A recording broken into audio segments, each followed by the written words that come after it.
কখনো কি এমন হয়েছে আপনি আপনার বাচ্চাকে কোনো মার্কেট প্লেসে নিয়ে গেছেন, কিন্তু হঠাৎ করে বাচ্চা অনেক জেদ শুরু করলো, বুঝতেই পারছি না কি হচ্ছে এটা আমার বাচ্চার সাথে।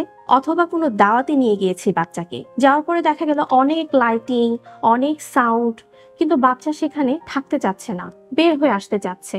বুঝতে পারছি না আমি কি হচ্ছে আমার বাচ্চার সাথে।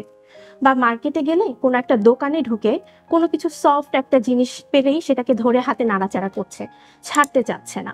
বলছিলাম সেন্সরি মেলডাউনের কথা। হতে পারে আপনার বাচ্চার হয়তো কোনো ধরনের সেন্সরি ইস্যুস আছে। যদি এমন কোনো ইস্যুস থেকে থাকে, আমি অকুপেশনাল থেরাপি সেশনে আপনার বাচ্চার সাথে কাজ করব যে কোনো ধরনের সেন্সরি ডিফিকাল্টিস মিনিমাইজেশনের জন্য।